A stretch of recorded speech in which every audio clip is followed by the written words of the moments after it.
Welcome to Tutti a Casa. Today we're going to speak about something really fun, that is food. And we have a special guest here, that is Michele Di Pietro.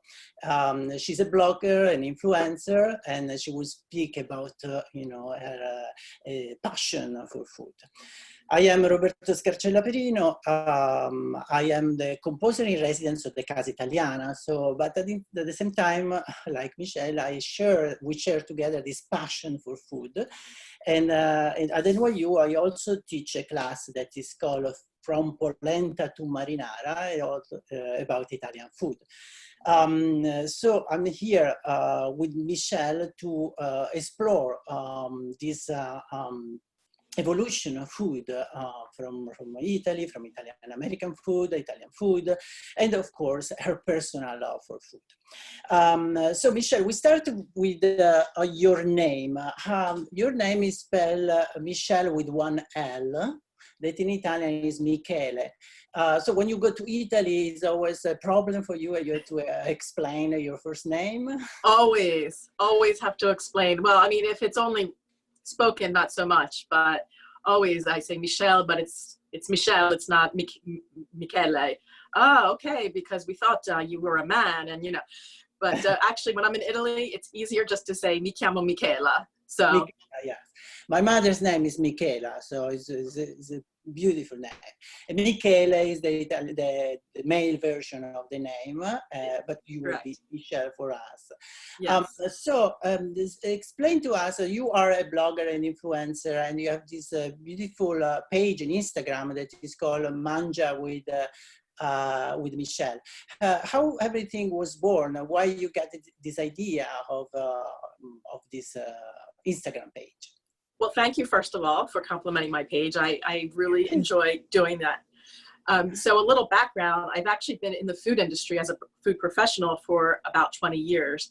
And obviously my focus was food service. And I worked for one of the largest retail supermarkets in the country for a really long time, always on the side of developing recipes and the creative side. My career progressed, and at some point I became an independent culinary consultant. And so I work with small companies on recipe development and menu development and helping with cost cutting and that kind of stuff. Everything on the creative side and with the kitchen, the back of the house. But as you can imagine, being an independent consultant, sometimes there are peaks and sometimes there are valleys in terms of how busy you are. And one of the times when I wasn't actually on a client, I had some time, and I was thinking about this world of social media. And I had an account at the time. It was actually called In a Brutti si mangia bene. And it was separate from my professional account, which was called It's All About the Food. And it was all about my love and my passion for Italy, Italian food, and everything Italian, essentially. And it was just for fun. But during this time when I didn't have, I wasn't working on a client, I thought, maybe this is time to add a little bit more structure to that account, and perhaps start developing recipes specifically for the account and change the name. So, there was some strategy sessions with some of my friends, and I basically came up with Mangia with Michele. Actually, it was a friend of mine that helped me with that name. And it was an opportunity to really focus on what I love the most, which is Italian and Italian-American, influenced food and ingredients, and also to connect with the home cooks, because even though I've been a professional chef, I've also always been an avid home cook. So I love talking to people about how to cook, how to make different how to work with different ingredients, how to make different dishes at home. And but it was really just a hobby. But somewhere along the line, it took on a life of its own that I just was not really expecting at all. And I made so many connections with different people out there in the Italian American community, in the New York City community. I should mention I live in New York City. And just in the home cooks all over the place. And I realized that I really loved it. And I thought I was good at it. And I really enjoyed connecting people with the recipes and making the recipes easy to follow. And what I found also is that there was this overwhelming theme of nostalgia that just kind of came up organically, because a lot of, as an Italian American myself, Obviously, I'm cooking a lot of the traditional Italian-American dishes, often with a little bit of a twist. But a lot of people connect with those traditional Italian-American dishes. It's beautiful that you can connect with all your followers, you know, and they, also in your Instagram, you share your recipes. You have beautiful, you know, like arancini, and I saw also the mushroom ragu that was delicious. That I want to make it. Yes. But let's speak about your also Italian-American roots, no? So Yes. Where is your family coming from? So my grandparents, all four of my grandparents were immigrants from Italy at during the turn of the century, during the first wave of immigration, like in the early, like around 1915, something, you know, around that time. And two of my grandparents, my dad's parents, came from what was then Abruzzi, because it was before Abruzzi split into Abruzzo Molise. They came from a province called Teramo in Abruzzi. And then my mom's parents immigrated from the Provincia di Palermo in Sicily, separately. They were all separate. They all came over separately with their families. There and they are all regions that they are rich of food because you have mare and monte, you have the sea and the mountain at the same time. For sure, yeah. And then I grew up in southern New Jersey near Philadelphia. So not so much an Italian-American neighborhood, but my parents grew up in very traditional Italian-American neighborhoods, you know, in New Jersey. So our roots are all here. And I'm actually in New Jersey right now, visiting with family. So when you grew up, what kind of food were you eating of your family? So we ate a lot. You know, my mom was a stay-at-home mom. Family. Yeah, my mom was a stay-at-home mom. So we ate a lot of, I mean, everything was home cooking. We never went out to eat. And we had the traditional Sunday dinner, like you hear about. It wasn't like dozens and dozens of people. It was a smaller group, but every Sunday we had pasta, or pasta themed, whether it was spaghetti or rigatoni or lasagna or like a hearty soup with pasta. And, you know, the question was always, and we called it macaroni and gravy. So the question was always, do you want to have short or long macaroni? And then you went from there. Oh, long. Okay. Well, should we have linguine or spaghetti? That was on Sundays, but we had tons of vegetables. You know, my mom's sister, my Aunt Mary, lived down in the farmland in New Jersey. So she would just supply us with bushels and bushels of greens. So we had lots of vegetables. Every meal had a salad to finish, just a simple green salad. And we ate pretty simply, you know, I mean, but a lot of the traditional items, you know, chicken cutlets, broccoli rabe, the Sunday lunch is something that is lots so of soups. important. Yeah, for sure. And I always enjoyed eating. And then I always enjoyed cooking. So I kind of got involved with my mom in the kitchen when I was actually very young, probably around 5 years old. I started standing by her side to learn how to make eggs. You know, that was where I started. You like to eat, of course, so you became a good chef because you had to experiment and make it joyful for yourself and for the other people, for sure. Right. So, and did you have, so you went to Italy too. When did you go to Italy? What was your experience to all, the tradition that was there in modern Italy? Yeah, no, that's a great question. So the first time I went to Italy, I was actually 11, and I went with my father and my grandmother to Abruzzi, to the town that she came from. So that I mean, I was so young, you know, and everything was just so like, I actually still have vivid memories. I mean, of course, what stood out was the food. Even then, I remember I had rabbit for the first time. I had the best chocolate ice cream I have ever had in my life. I can actually to this day still taste it. It was homemade by somebody in the family. And, you know, I mean, that was very rustic, but kind of like as an adult. So I lived in Switzerland for 2 years in my mid-20s in Geneva. And that was before I got into the food business. I actually started out as a CPA, but that's another story. But I lived in Geneva, Switzerland for 2 years. So that was an opportunity for me to really start to travel all over Europe. And during those 2 years, I had the opportunity, and I'm really grateful that I could go to Italy several times. But what really, so now as an adult who, professional kind of, you know, on my own, what struck me the most, I think, was just like the ingredients, you know, how many different varieties of tomatoes there are, you know, like there wasn't just 2 or 3 tomatoes, there was like 30 or 40 tomatoes at the market. The markets, I think, are what really stood out to me, you know, the outdoor markets, the fact that everybody had a specialty. There was the butcher, there was the fish, the fishmonger, there was the tomato guy, there was the cheese person, and also the fact that everybody, regardless of what profession they were in, was into food. They might be an engineer, they might be a finance person, but everybody talked about food because food was just like typical of Italian, that we always speak about dinner when we have lunch, what we're going to cook for dinner, and there is always a conversation about it. The conversation starts always speaking about what did you eat or what we are going to eat later. No, for sure. And I have always been that way, but I never really found Americans that way, at least, back then. So that really stood out to me, was like, wow, everybody can talk about food. Everybody can talk about truffles or vinegar or olive oil. Like everybody knows about food. This culture of farm to table, this culture is here in New York too now. So it's evolving. The two cultures, they are kind of influencing themselves in a way. One example that I always give to my students is that's the tomato from the can that we use all the time in Italy. They're coming from America.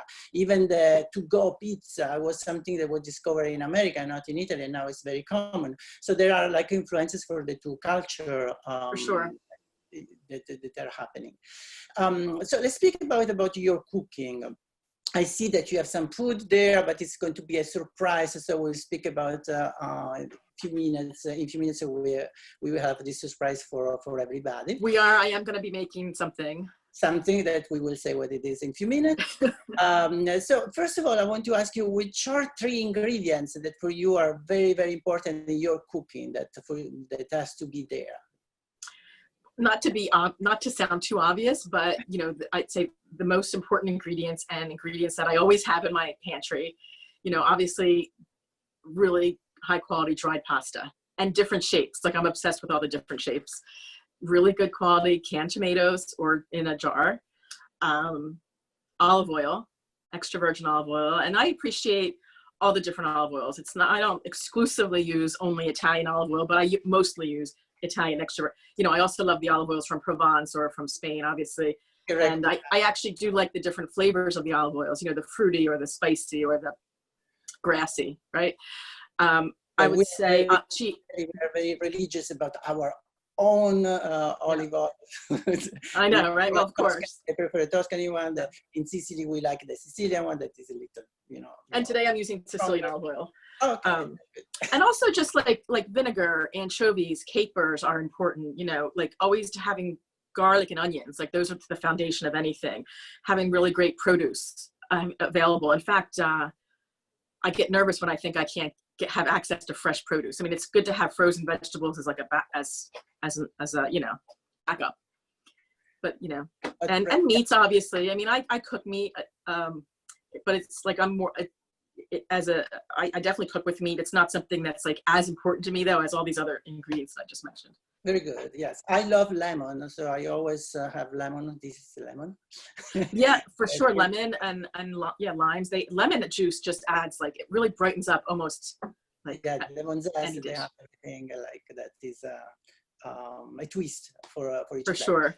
And for the Italian-American cuisine that I'm discovering now that I am in New York, and I love the American-Italian cuisine, which is a plate for you that represents the most the culture of Italian-American cuisine?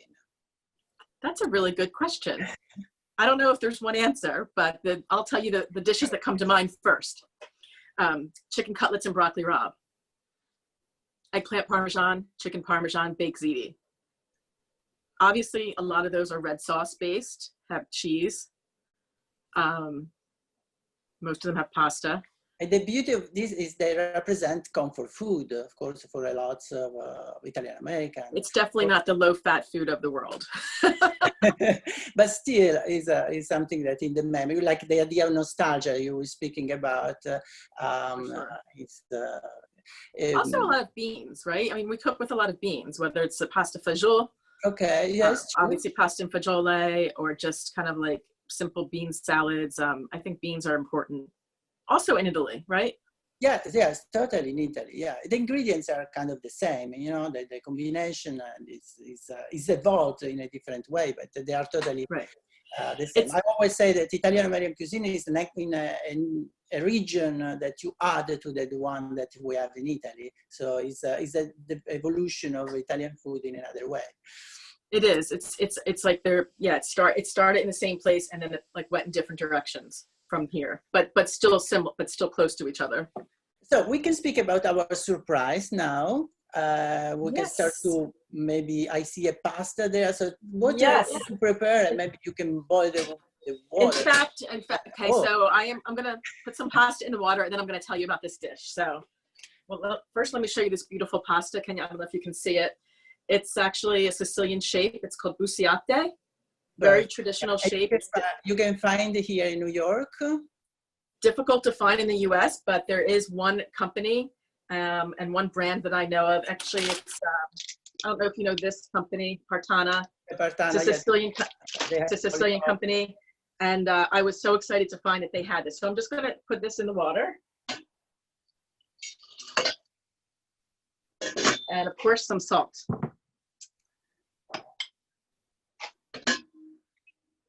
And let's see, can you still see me? So yeah, they can see the boiling water.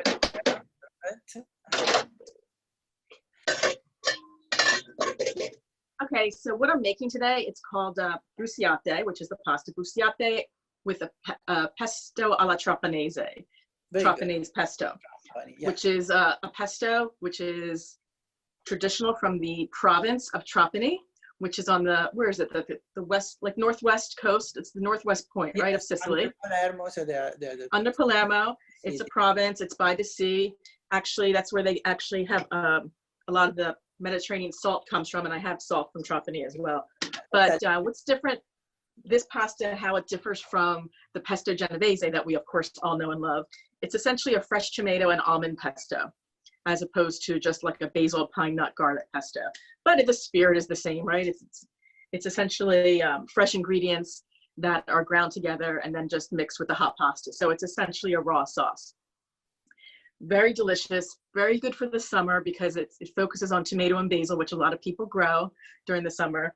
And also there's not really any cooking other than like the almonds that are toasted and the pasta. So, but let me... So it's very related to the pesto alla genovese because you have the basil, but the ingredients are different. So you have the, instead of the pine nuts, you have the almonds. For sure, I would say it's like a cousin, right? So yeah, basically, it's actually, I know that it might be possible that pesto trapanese is because from Genoa, they were coming, the ships, they were coming to Trapani. And then they influenced yeah, they were actually showing to the people from Trapani the pesto trapanese, and they were making their own version in Trapani in Trapani they were making their own version of pesto genovese. So they're kind of related. They are cousins for sure. And I thought it would be great to make this dish today because you are Sicilian. I know you're from the other side, yeah, but you're Sicilian. I'm from Messina, yes. Yeah, Messina. I'm half Sicilian, although again, not from Trapani. My roots are in the Provincia di Palermo. But in any case, it's a great summer dish, I think. It is. So let me... Yeah, tell me.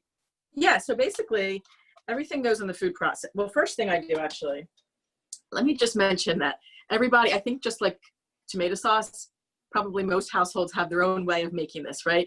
And, you know, I have my own way of making it as well. Obviously, I'm not an Italian living in Trapani, but this is the way that I chose to interpret the dish. And people make it differently. Some people even make it with dried tomatoes, which I think is interesting. But the first thing I took almonds that I toasted dry in a pan, and then I just like pulse them and crush them in the food processor. And I'm keeping these separate.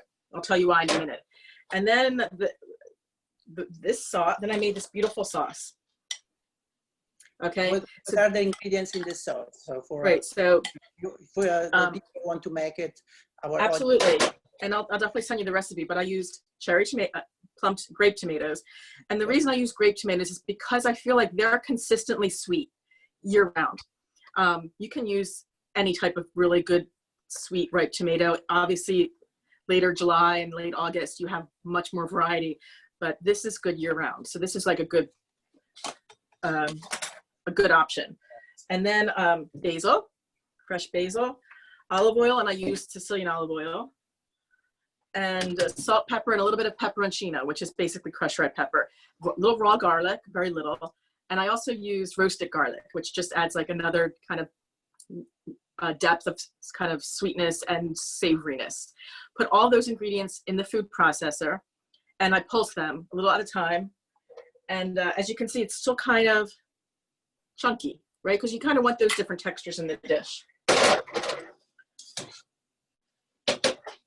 Now, a lot of people will actually put the almonds in the food processor along with the tomatoes, and that's totally fine. And I've done that. What I do is I keep the sauce in one bowl. I keep the almonds in another bowl, and then I use pecorino romano, but you can also use Parmigiano Reggiano. Mm-hmm. So I basically keep these 3 items in 3 separate bowls, and then I mix the hot pasta in with the sauce. I add in the cheese. I add in the nuts. I feel like the nuts just maintain their texture just a little bit better, and their character a little bit better than if you pulse them in the food processor. But you can really do either. And you can also put the cheese. I mean, you could choose to put everything in the food processor, mix it with the pasta, and then be done. But what's so great is you have this sauce here, which, by the way, also would make a great bruschetta topping. Like, it's so flavorful. It's basically olive oil, basil, and tomato. And then you have the hot pasta, and this pasta is almost done because it's kind of like a semi-dried pasta. And they stay al dente. The busiate they're beautiful because they stay al dente. Yeah, they do. And they capture like all the little nooks and crannies. They capture the sauce really well, I think. Also, when that hot pasta hits the room temperature sauce, it's like all of a sudden the flavors of the basil and the tomato just kind of bloom around. Yeah, it's amazing. And then you put the sauce, you put the, you put the nuts in. If you need a little bit more salt and pepper at that point, you can do it. And then I have some of this, which I'm just this would be like, if you want to put it in your individual dish. This is olio santo. Do you know what that is? It's a spicy pepper oil. This is something that we always had on the table. My father used to call olio santo. That means oil of fear. Oh, really? Yeah, oil of fear. Scanto in Sicilian is fear. So pasta's almost done. Yeah, I mean, we called it spicy pepper oil growing up, to be honest. We didn't call it olio santo, but it's something that we always had on the table. You know, if anybody wanted to put a little bit on their pasta or in their soup or in their pizza or whatever. So I make it my own. I give it out to friends and family, just like my mom did. So just trying to keep that tradition alive. But that's the whole dish, essentially. And I first had this dish back in my first trip to Sicily with my sister was 2006. So the first time I ever heard of or had this dish was actually in Erice. Have you been to Erice? Yes, beautiful Erice. It's I would say it's like on a mountain, right? And the view is all the saline of Trapani, so you can see all the salt part. Beautiful. Yeah, and I had this dish there. And then, of course, in all the shops in Sicily, I bought some of the little jars of the pesto trapanese to take back home with me, but it wasn't the same thing. I really feel that this is better when you use the fresh tomatoes. For sure, yes. And another thing that is very interesting about this, so I also discovered pesto trapanese later in my time, because even though I am Sicilian, I am from Messina, so 2 different cities, Trapani and Messina. And 2 opposite sides of the island. Yeah, so they have different tradition. So for me, like, it's not common to eat. If you are from one city, you eat the food from your city. So it's kind of difficult that you find in a restaurant a recipe that is from another city.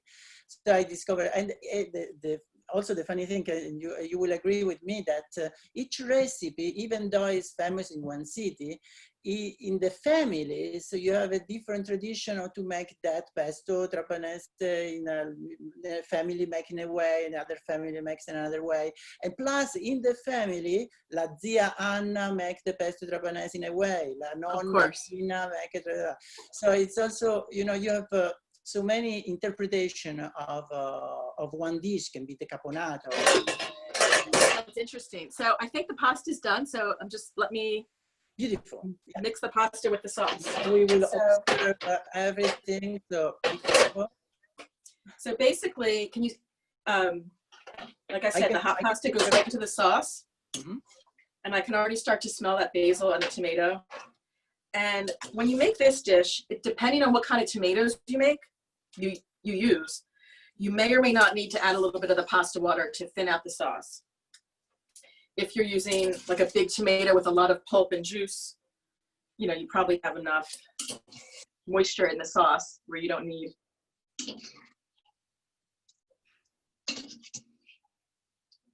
Because as you know, we like to use pasta water when we mix things together, right?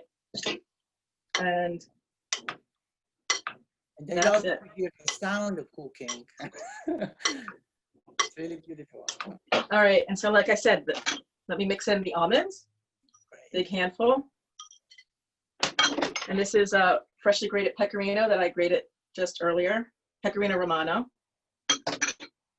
You can use the Parmigiano as well. Okay. You can definitely use Parmigiano, and I mean, I know some people may disagree with me, but you could probably use a different nut as well if you want to.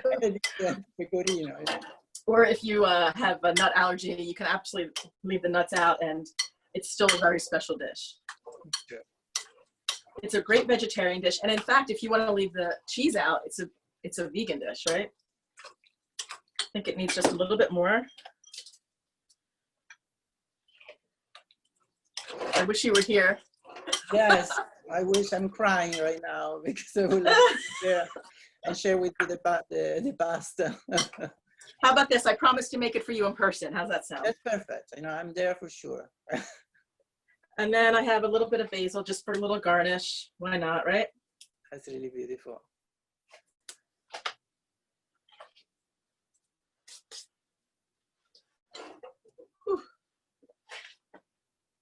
Bruschetta pesto trapanese. That's delicious. It smells really good. I love it. It smells really good. I guess I should taste it to make sure it tastes good. Yes. I did. Of course, I tasted the sauce beforehand. Here we go.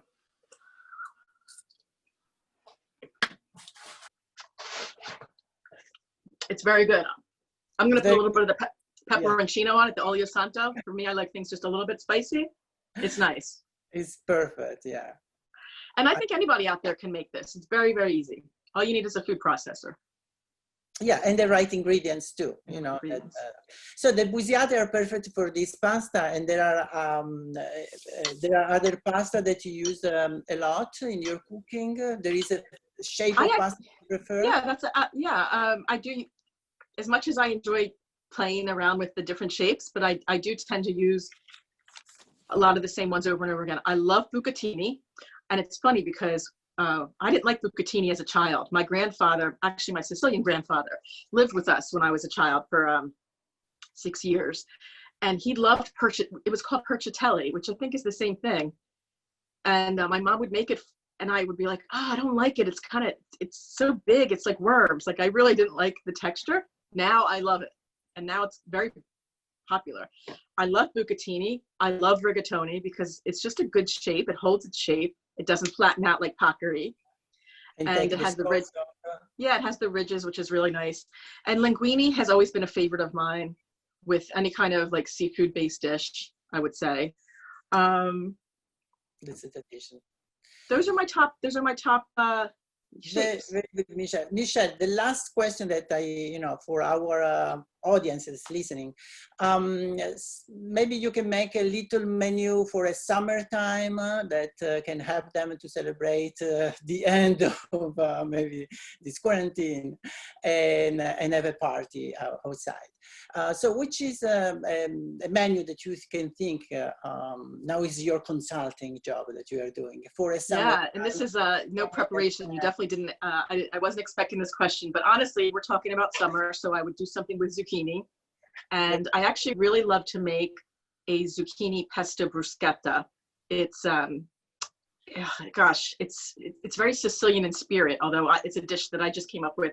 Grated zucchini that you squeeze out all the liquid, and it's just with some pistachio or almonds, a lot of lemon juice, some Parmigiano, and garlic, olive oil on some grilled bread. Delicious. And I would probably also have a nice antipasti with some roasted peppers, maybe some roasted artichokes, and then some salumi and some cheese, formaggio. That would probably be my starter. So the bruschetta and the traditional antipasti. For my main course, I would probably make, or for my pasta, I would probably make this, or I might make a pasta alla Norma, which is also a great summer dish, also Sicilian. It's with the fried diced eggplant and like more like a saucy tomato sauce with ricotta salata, which is another. I know, which is another cheese that we always had on the table growing up, in addition to the regular grated cheese. In the Etna Mountains, the pasta alla Norma is typical of this area. That's right. Yeah, that's right. Yeah. I would, and then so probably that would be it. And then for dessert, maybe a granita. Honestly, like maybe an almond or a watermelon granita, which I would have to get out my recipe book because I don't know that off the top of my head. That, or perhaps just like a crema di ricotta with fresh berries, like maybe just some ricotta cream with a little bit of like a liqueur, with a little bit of maybe a cacia honey and some nuts and stuff mixed together and served with some fresh berries. So I don't know if you would need a second course. I think just the pasta and antipasti for summer. It's better to be light, yeah. Yeah. We are all invited to of this course. imaginary party. Of course. So thanks a lot, Michele. It was beautiful to have you, and eat the pasta now that it's warm, even though you can eat this pasta not really hot, so you can serve it. That's right. It's a great room temperature dish. That's great. So thank you, Michele. I want to remind everybody that we're going to have next Wednesday another event with Tutti a Casa. So don't miss the next event. It's going to be 5 p.m. New York time and 11 p.m. from Italy. See if you're watching us from Italy. So thanks a lot and have a fantastic day. Thank you. Bye-bye.